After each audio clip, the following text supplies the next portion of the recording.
I think Jalen Milroe and Alabama have finally decided to actually do what a lot of people have been thinking that they should do for a while now, and that is run the ball more, throw the ball less. So against Mississippi State, Jalen Milroe went 10 for 12, 164 yards, 83% completion rate, and he had a QBR of 96.8. This is by far his most efficient game, and he only threw the ball 12 times. I know it was against Mississippi State, but a win is a win and progress is progress. And if you want to talk about somebody playing a team that is a little bit below their competition level, let's talk about Georgia versus Auburn. But no, not in this video. But it's something about that Auburn Stadium. When they play #1 seeds, they just seem to play so much better. But that's a topic for another day. I think this is a great opportunity for us to build upon what we are doing and continuing to allow that young offensive line to grow. Let those guys just bully people, being 300 plus pounds or so. That O-line is going to be great for a couple of years now, and so they're young. I'm not going to hold them too much, but we know that the O-line was playing like garbage for most of the season, and we know this. But the thing about it is now they have been playing better, so I'm going to let them know, hey, good job.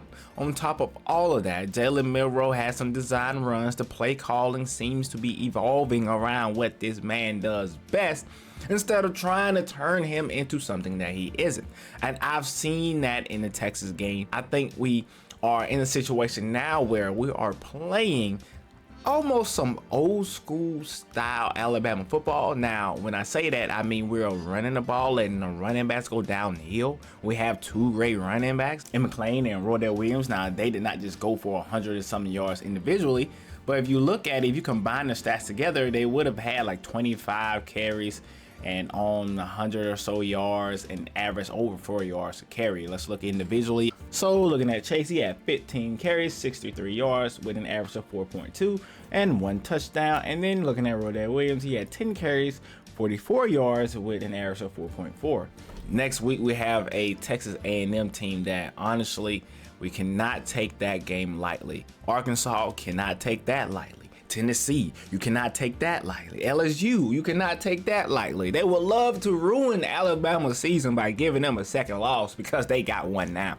Kentucky, can't take that lightly. Chattanooga, I'm not gonna take it lightly either, but still though, I wanted to say it. But anyways, look, all I'm saying is we have the recipe right now to run the table, make it to the college football playoffs. We also have Auburn in there, who actually gave Georgia all they wanted down there. That stadium right there, I don't like that stadium. It's something about that stadium.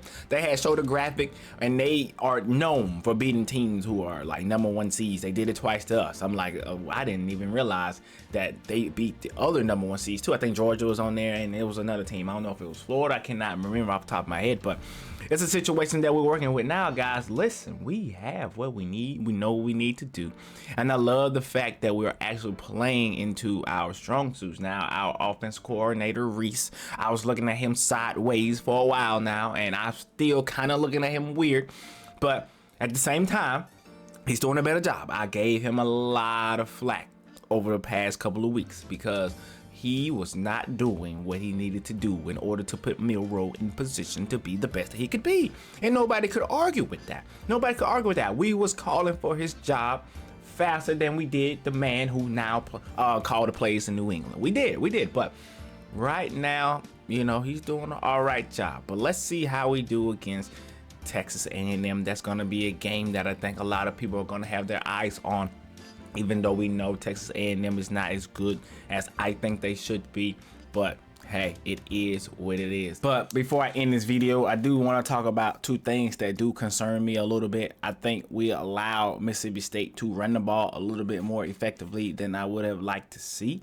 And also on top of that, the defense had to be kind of wakened up by Nick Saban a little bit. You saw him talking to my man on the sideline a little bit, but then after that, they seemed to come together. They did intercept a few passes that were just horrible passes, man. That was so bad. Some of those passes that Will Rogers was throwing, and in my mind I'm thinking like, bro, haven't you been at Mississippi State for 85 years, bro? Shouldn't you be a little bit better than that? If I'm Mississippi State, I'm throwing the other guy in there or something. That was unacceptable from Will Rogers being a quarterback, especially him being somebody. It's not like his first year. He's been there for a minute, but anyways, I did not like the sense of urgency from the defense off the jump, but I see that from time to time from us. You know how it goes. I think we get a little bit complacent. You look at a team like Mississippi State, you start to look at them as an inferior opponent, and you don't come out jumping on them like off the gate. You kind of need a little bit more motivation during the game in order to get up. And so I would just like to see us go in there and just put the metal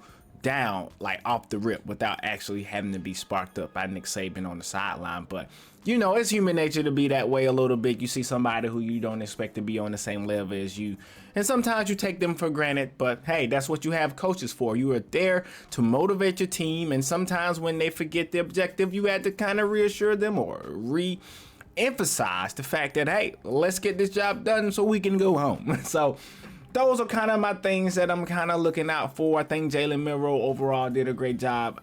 And also, I think he needs to build more confidence in red zone situations. We saw him take off in the red zone. Now, I don't know if anything was actually open. I would rather him take a sack right there, unless, you know, the time and stuff like that is off. But I would rather him take a sack or try to run for it other than throw a pick in the end zone. But at some point in time, he's going to be pressured into having to throw down there, and so he's going to have to step up to the plate and actually be able to complete a pass in the red zone and not run it, because teams are going to see that. Any coach with half a brain is going to know Miro is going to run. They're going to spy, they're going to all out blitz, so he cannot get out of there.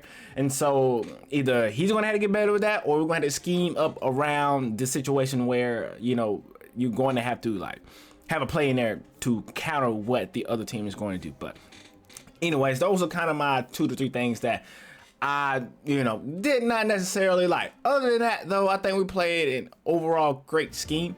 I think we could have scored even more points. But like I said, it's going to be more of a run the ball type offense. Games are going to be a lot shorter, and clock management is going to be our biggest ally or greatest enemy. I don't know. It depends on, you know, if we're up, I think we're going to be good.